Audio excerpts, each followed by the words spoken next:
সলিডগুলি cation এবং anion দ্বারা তৈরি হয়। আয়নিক সলিডের মধ্যে ক্যাটায়ন এবং অ্যানায়নগুলি দলবদ্ধভাবে থাকে। তারা এমনভাবে দলবদ্ধভাবে থাকে যাতে তাদের কিছু নির্দিষ্ট জ্যামিতিক আকৃতি তৈরি হয়। তারা এই যে নির্দিষ্ট কতগুলি জ্যামিতিক আকৃতিতে থাকার সময় যাতে তাদের ল্যাটিস এনার্জি ম্যাক্সিমাম হয় সেটা খেয়াল রাখে। ল্যাটিস এনার্জি ম্যাক্সিমাম কিসে হবে?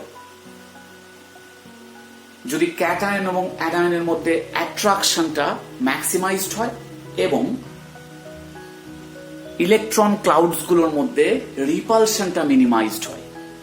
ইলেকট্রন ক্লাউড বলতে ক্যাটায়নস এবং অ্যানায়ন্স গুলির ইলেকট্রন ক্লাউডস এর কথা আমি বলছি, কারণ ইলেকট্রনস গুলো তো একে অপরকে রিপেল করবে। ক্যাটায়ন্স এর ইলেকট্রন ক্লাউড অ্যানায়ন্স এর ইলেকট্রন ক্লাউড গুলিকে রিপেল করে। তাহলে রিপালশনটা যেন মিনিমাম হয়, তবেই তাদের ল্যাটিস এনার্জিটা ম্যাক্সিমাম হবে। এবং এই ম্যাক্সিমাম ল্যাটিস এনার্জি গেইন করতে গেলে তাদের অর্থাৎ আয়নগুলির কোঅর্ডিনেশন নাম্বার ম্যাক্সিমাম হলে ভালো হয়। অর্থাৎ ক্যাটায়ন এবং অ্যানায়নের কোঅর্ডিনেশন নাম্বার যতটা পসিবিলিটি অনুযায়ী ম্যাক্সিমাম করা যায় তত তাদের সুবিধা। এবং দ্বিতীয়ত, যাতে ক্যাটায়ন এবং অ্যানায়ন অ্যাটলিস্ট একে অপরের সংস্পর্শে থাকতে পারে। যেমন এখানে আমি একটা ছবি এঁকেছি, এখানে ডার্ক যে স্পটটা দেখা যাচ্ছে সেটা ক্যাটায়ন এবং তার চারপাশে 3টি অ্যানায়ন আছে। কিন্তু এখানে দেখো যে ক্যাটায়ন এবং অ্যানায়ন কিন্তু পরস্পরের সাথে টাচে নেই। তাহলে টাচে না থাকার জন্য তার ল্যাটিস এনার্জি কিন্তু কম হবে। তাহলে এক্ষেত্রে ল্যাটিস এনার্জি কম হওয়ায় এ ধরনের জিওমেট্রি সম্ভব না। এই ধরনের জিওমেট্রি সম্ভব না, তার মানে এটা কিন্তু কোনো স্টেবল জিওমেট্রি হবে না। এবার এরকম একটা আমরা পসিবল জিওমেট্রি করেছি, যেখানে এটা কালো রঙের যেটা দেখা যাচ্ছে সেটা ক্যাটায়ন এবং তার 3 পাশে 3টি অ্যানায়ন আছে। এখানে ক্যাটায়ন এবং অ্যানায়ন টাচে আছে, কিন্তু মাঝখানে কিছু স্পেস ফাঁকা থেকে গেছে। এখানে কিন্তু এই ক্যাটায়নটি আরো একটি অ্যানায়নকে জায়গা দিতেই পারত।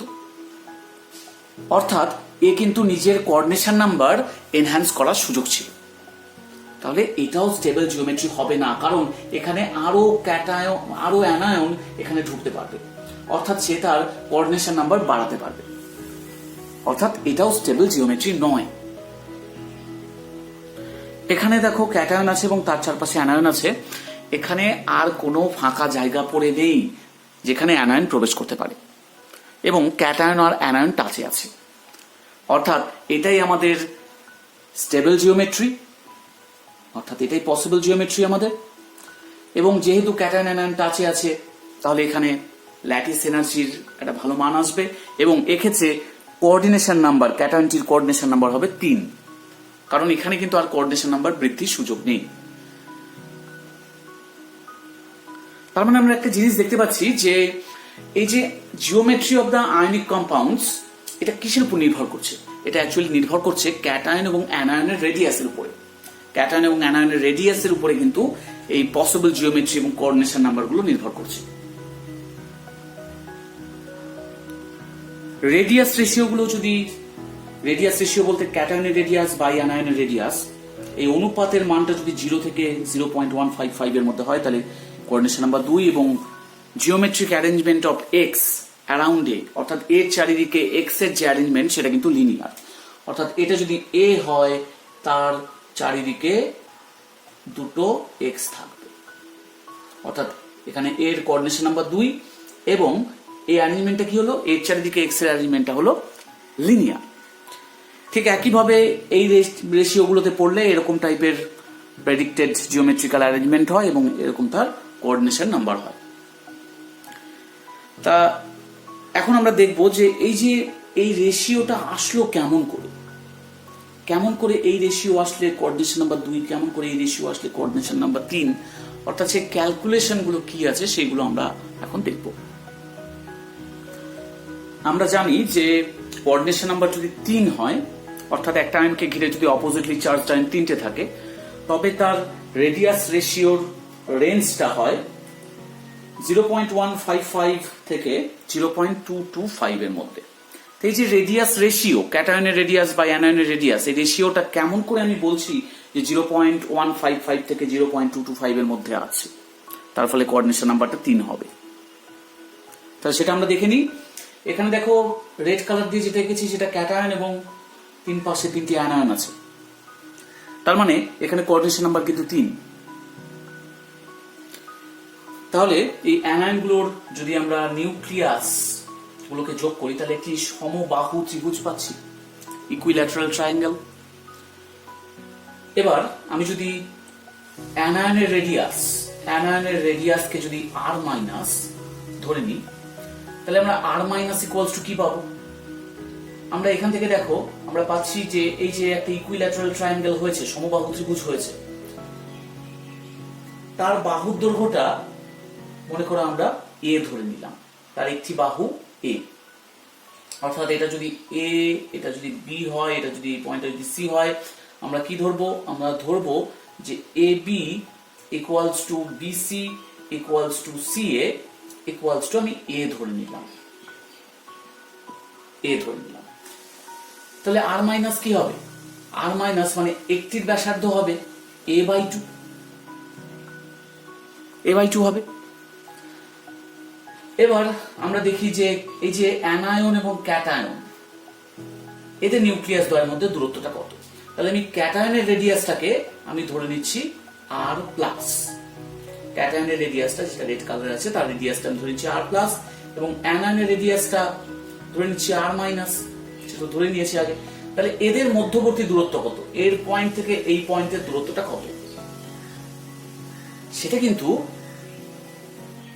এই যে এই ত্রিভুজের যে মধ্যমা, সেই মধ্যমার এই পয়েন্টটা কি? এটা একটা ভর কেন্দ্র। তাহলে ভর কেন্দ্র মধ্যমাকে কি করে? 2:3 অনুপাতে ভাগ করে, 2:1 অনুপাতে ভাগ করে, 2:1।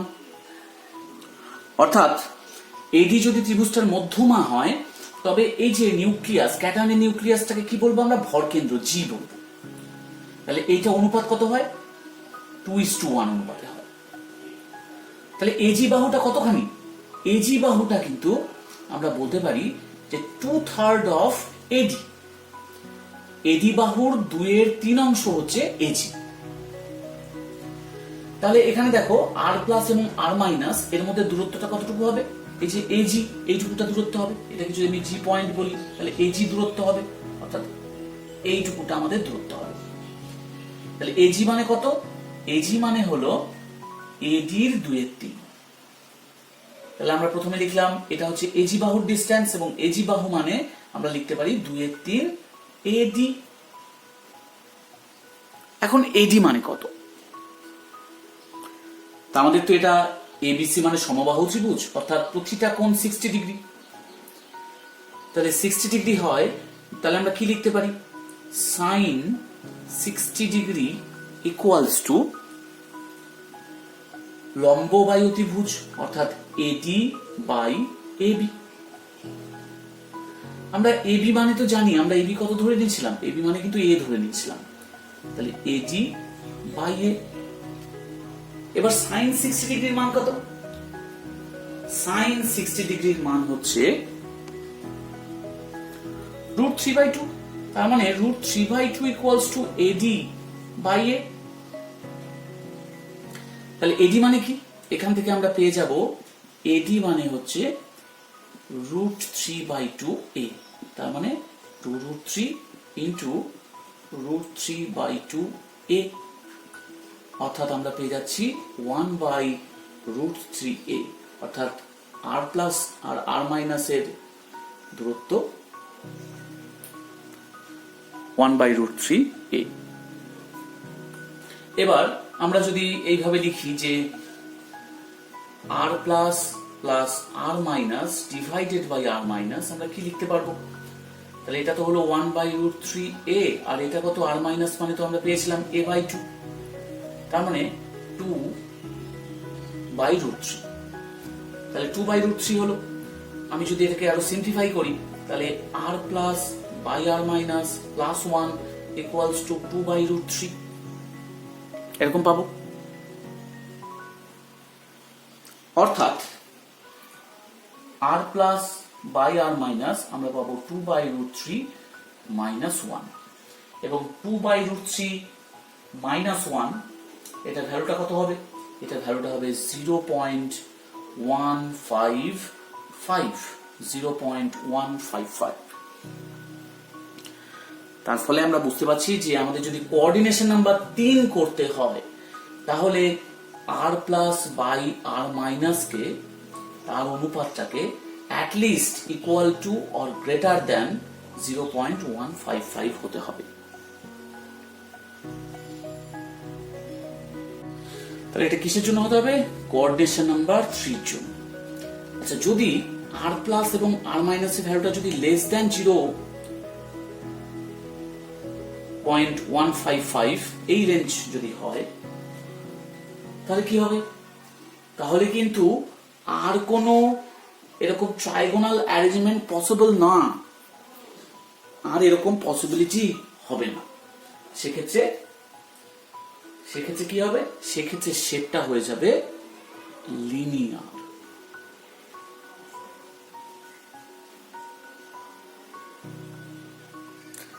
অর্থাৎ এই যে আমাদের যে রেশিওটা কমে গেল মানে কি? ক্যাটায়নের ব্যাসার্ধ কমে গেছে, অ্যানায়নের ব্যাসার্ধ বেড়ে গেছে। তাহলে ক্যাটায়নের ব্যাসার্ধ যদি কমে যায় এবং অ্যানায়নগুলো যদি আরো বড় হয়ে যায় তাহলে তো এই ক্যাটায়নটা আর এই অ্যানায়নের যে ভয়েড স্পেস তৈরি হচ্ছে তার মধ্যে তো ফিট করবে না, মানে ওটা ছোট হয়ে যাবে। ক্যাটায়ন তো ছোট হয়ে গেছে এবং অ্যানায়ন বড় হয়ে গেছে, তাহলে বড় যে এখানে হোলটা তৈরি হবে তার মধ্যে ছোট ক্যাটায়ন আর কিন্তু ফিট করতে পারবে না। সেক্ষেত্রে এই ধরনের রিপালশন বেড়ে যাবে, এই ল্যাটিস এনার্জি কমে যাবে। তাই এই ধরনের জিওমেট্রি আর পসিবল না। সেক্ষেত্রে একমাত্র লিনিয়ার জিওমেট্রি পসিবল হবে। আমরা এই কোঅর্ডিনেশন নাম্বার যেগুলো পেলাম তাদের জন্য যে রেডিয়াস রেশিও পেলাম সেটা লিখে রাখলাম। এবার আমরা পরবর্তী ক্ষেত্রে আসি। এখানে আমরা কোঅর্ডিনেশন নাম্বার 4 ধরে নিয়েছি, অর্থাৎ একটা ক্যাটায়ন আছে এবং তার চারদিকে 4টি অ্যানায়ন আছে। তো আমরা দেখে নেব যে এর ক্ষেত্রে রেডিয়াস রেশিওটা কত হতে পারে। তো এখানে আমরা যদিও ক্যাটায়ন এবং অ্যানায়নগুলোকে দূরে দূরে এঁকেছি, কিন্তু এটা আমাদের মাথায় রাখতে হবে যে ক্যাটায়ন এবং অ্যানায়নগুলো যেন সবসময়ই টাচে থাকে। এটা কেমন টাইপের স্ট্রাকচার? আমরা যদি এগুলোকে যোগ করে দিই,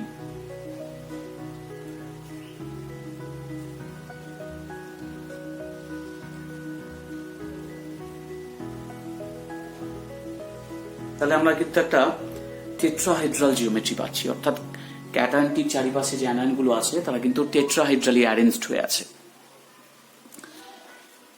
এই ক্যাটায়ন এবং অ্যানায়নগুলো যেমন পরস্পরের সাথে টাচে আছে এবং অবশ্যই যে ফেজ ডায়াগোনাল বরাবর প্রতিটি যে তল, সেই তলের যে কর্ণ, সেই ফেজ ডায়াগোনাল বরাবর কিন্তু অ্যানায়নগুলো পরস্পরের সাথে টাচে আছে। অর্থাৎ এই অ্যানায়ন এবং এই অ্যানায়ন পরস্পরের সাথে টাচে আছে, এই অ্যানায়ন এবং এই অ্যানায়ন পরস্পরের সাথে টাচে আছে, এই অ্যানায়ন টাচে আছে এবং এরাও পরস্পরের টাচে আছে। তারা কর্ণ বরাবর পরস্পরের সাথে কিন্তু টাচে আছে। তো এইগুলো আমরা এখানে লিখে নিলাম। ছবিতে বোঝা না গেলেও এইগুলো কিন্তু সত্য ঘটনা, কারণ এইগুলো না হলে এই টাইপের জিওমেট্রি পসিবল হবে না। তো এবার এর জন্য দেখে নিই আমাদের রেডিয়াস গুলো কি হয়। তাই এই যে আমাদের যে বর্গ, আমরা যে প্রতিটা বর্গক্ষেত্র অর্থাৎ একটা ঘনক আমরা তৈরি করেছি, এই ঘনকের কর্ণ কত হয়? তাহলে ফেস ডায়াগোনাল কত হয়? লেন্থ কত হয়? √2a। এ মানে কি? এ মানে লেন্থ অফ দ্য এজ। কার এজ? এই ঘনকটার এজ। এই ঘনকের কিনারার দৈর্ঘ্য হচ্ছে এ। তাহলে এ যদি কিনারার দৈর্ঘ্য হয় তাহলে ফেস ডায়াগোনাল কত হবে? √2a।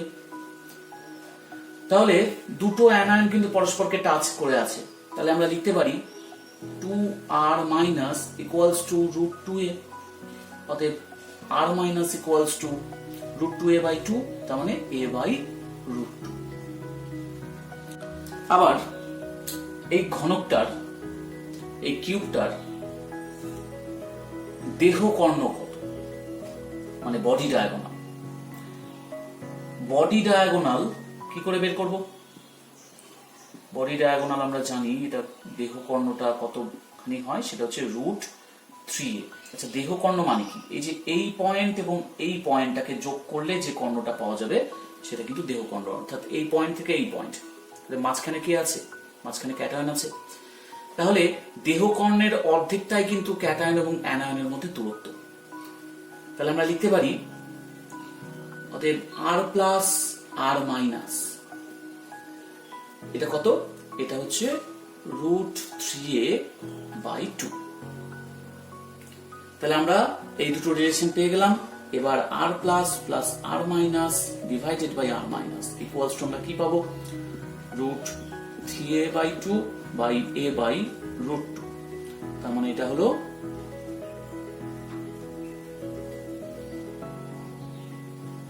√3/√2। অতএব আমি যদি এটাকে ভেঙে দিই তাহলে R+ বাই R- এটা +1 হয়ে যাবে, তাহলে আমি এইদিকে নিয়ে যাবো, -1 হবে, তাহলে √3/√2 -1। এই ভ্যালুটা আসবে 0.225। অর্থাৎ কোঅর্ডিনেশন 4 করতে, এরকম টেট্রাহেড্রাল জিওমেট্রি করতে গেলে অ্যাটলিস্ট এই রেডিয়াস রেশিওটাকে 0.225 এর সমান হতে হবে। তাহলে আমরা লিখতে পারি যে R+ বাই R- যদি গ্রেটার ইকুয়ালস টু 0.225 হয় তাহলে কোঅর্ডিনেশন নাম্বার 4 হবে। ততক্ষণ আমরা দেখলাম যে কোঅর্ডিনেশন নাম্বার 2 হলে কিরকম হতে পারে, 3 হলে, 4 হলে কিরকম হতে পারে রেডিয়াস রেশিও। এবার আমরা দেখবো কোঅর্ডিনেশন নাম্বার 6 হলে কেমন রেডিয়াস রেশিও হয়। তাহলে 6 মানে কি? মাঝখানে একটা ক্যাটায়ন আছে, চারদিকে 4টা অ্যানায়ন, এবং এই ক্যাটায়নটা ঠিক ওপর দিক থেকে একটা বল, মানে একটা অ্যানায়ন, এবং তার নিচ দিক থেকে একটা অ্যানায়ন।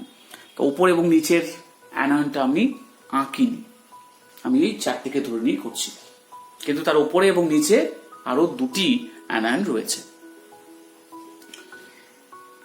এবার আমরা দেখো যে এখানে প্রতিটি অ্যানায়নের নিউক্লিয়াসকে যোগ করেছি এবং আমরা একটা বর্গক্ষেত্র পেয়েছি। সেই বর্গক্ষেত্র, সেই যে বর্গাকার যে চিত্রটা পেয়েছি তার বাহুর দৈর্ঘ্য আমরা ধরে নিলাম a। তাহলে আমি যদি এটাকে ABCD দিয়ে লিখি, ABCD, তাহলে আমি লিখতে পারি AB equals to CD equals to BC equals to AD equals to A ধরে নিতে পারি। তাহলে যে কোনো বাহু A। তাহলে বাহু মানে কি? দুটি অ্যানায়নের নিউক্লিয়াস দ্বয়ের মধ্যে দূরত্ব। তাহলে আমরা লিখতে পারি 2R- ইকুয়ালস টু A। অর্থাৎ এটা যদি AD দৈর্ঘ্য হয় তাহলে AD মানে কি? AD মানে 2R-, তাহলে 2R- ইকুয়ালস টু A। অর্থাৎ R- ইকুয়ালস টু আমরা লিখতে পারি A/2। এবার আমরা বের করব যে ক্যাটায়ন এবং অ্যানায়নের মধ্যে দূরত্ব কত। তাহলে AC কে যোগ করলে আমরা কি পাবো? কর্ণ পাবো। তাহলে একটা বর্গক্ষেত্রের কর্ণ AC ইকুয়ালস টু কত হয়? √2a। বর্গক্ষেত্রের কর্ণ √2a। তাহলে ক্যাটায়ন এবং অ্যানায়নের নিউক্লিয়াসের মধ্যে দূরত্ব কত হবে? ঠিক এর অর্ধেক হবে, অর্থাৎ AC-র অর্ধেক। অতএব আমরা লিখতে পারি R+ + R- equals two AC/2। AC/2 মানে √2a/2, অর্থাৎ A/√2। তাহলে R+ + R- divided by R- equals to আমরা লিখতে পারি যে A/√2/A/2। তার মানে এটা হবে √2। তাহলে কি হলো?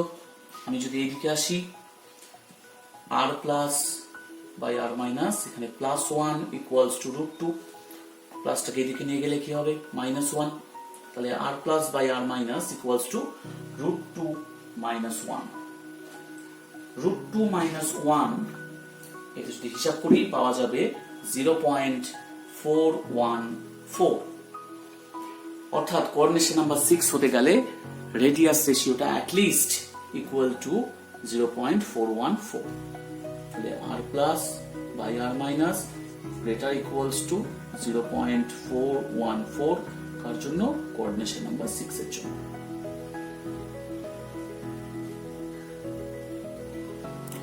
এবার আমরা দেখবো যে কোঅর্ডিনেশন নাম্বার 8 হলে সেক্ষেত্রে রেডিয়াস রেশিওটা কত হয়।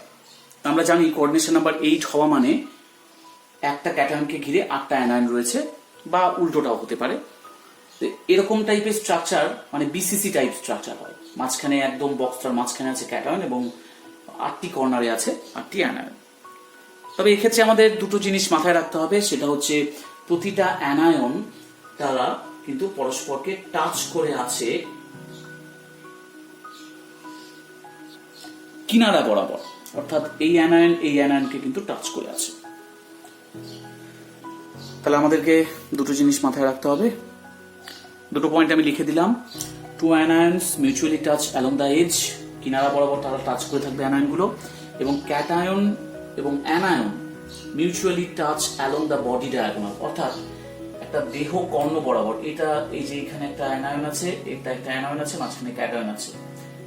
আমি যদি এখান থেকে একটা কর্ণ ড্র করি, এই কর্ণ বরাবর কিন্তু ক্যাটায়ন এবং অ্যানায়নগুলি পরস্পরকে টাচ করে থাকবে। ক্যাটায়নটা এই দুটো অ্যানায়নকে টাচ করে থাকবে শুধু কর্ণ বরাবর, দেহ কর্ণ বরাবর। যদি আমি এই বরাবর আঁকি তাহলেও কিন্তু এটা ঠিক, এই ক্যাটায়নটা এই দুটো অ্যানায়নকে টাচ করে থাকবে। তাহলে এবার আমরা হিসাবে আসি। লেন্থ অফ দ্য এজ, এই ঘনকের বাহুর দৈর্ঘ্য যদি এ হয়, তার মানে 2r মাইনাস ইকুয়ালস টু এ, কারণ দুটো অ্যানায়ন পরস্পরকে টাচ করে আছে কিনারা বরাবর, এই অ্যানায়ন এবং এই অ্যানায়ন টাচ করে আছে, তাহলে 2r মাইনাস ইকুয়ালস টু এ। তাহলে r মাইনাস ইকুয়ালস টু কত হবে? r মাইনাস ইকুয়ালস টু হবে a/2। আবার এই যে ঘনকের যে আমাদের যে দেহ কর্ণ বডি ডায়াগোনালটা কত? এজ যদি এ হয় তাহলে বডি ডায়াগোনাল হবে √3a। সেক্ষেত্রে এই যে একটা অ্যানায়ন এবং একটা ক্যাটায়নের মধ্যবর্তী দূরত্বটা হাফ অফ বডি ডায়াগোনাল, তাহলে আমরা লিখতে পারি r plus plus r minus equals to √3a/2। তাহলে আমরা কিন্তু আমাদের রিকোয়ার্ড ইকুয়েশনস পেয়ে গেছি। এবার calculation, r plus plus r minus divided by r minus equals to √3a/2 by a/2, তার মানে √3, বা r plus by r minus plus 1 equals to √3। আমি যদি 1টাকে এইদিকে নিয়ে যাই তার মানে -1 হবে, এবং এই ভ্যালুটা ক্যালকুলেট করে দেখা যাবে 0.732। অর্থাৎ আমি বলতে পারি যে r প্লাস r মাইনাস এই ভ্যালুটা অ্যাটলিস্ট 0.732 সমান হলে সেটা কোঅর্ডিনেশন নাম্বার 8 হবে, বা তার থেকে বেশি হলে হবে। তাহলে আমরা এখানটায় আর একটা ভ্যালু এখানটায় পুট করি, এটা মুছে দিলাম। তাহলে r plus by r minus equals to equal or greater than যদি 0.732 হয় তবে কোঅর্ডিনেশন নাম্বার 8 হবে। তাহলে কি লিখতে পারি যে কারো রেডিয়াস রেশিওটা যদি 0.155 এর চেয়ে কম হয়, 0 থেকে এর মধ্যে যদি হয়, তাহলে তার কোঅর্ডিনেশন নাম্বারটা হবে 2। যদি রেডিয়াস রেশিওটা সেটা যদি 0.155 তার থেকে বেশি বা তার থেকে তার মতোই যদি হয়, এবং সেখান থেকে যদি 0.225 রেঞ্জে হয়, তবে তার কোঅর্ডিনেশন নাম্বার হবে 3। আবার কারো রেডিয়াস রেশিওটা যদি 0.225 এর সমান হয় বা তার থেকে বেশি হয়ে কতদূর পর্যন্ত 0.414 এর আগে পর্যন্ত হয়, তবে তার কোঅর্ডিনেশন নাম্বারটা হবে 4।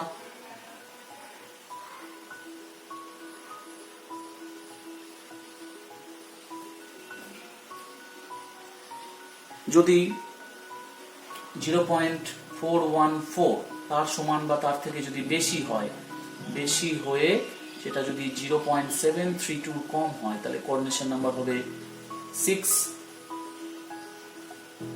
আবার যদি 0.732 সমান বা তার থেকে বেশি হয় হয়ে কত, সেটা 1.000। এর থেকে বেশি কোঅর্ডিনেশন নাম্বার সাধারণত হয় না, এবং সেটা হলেও স্টেবল না।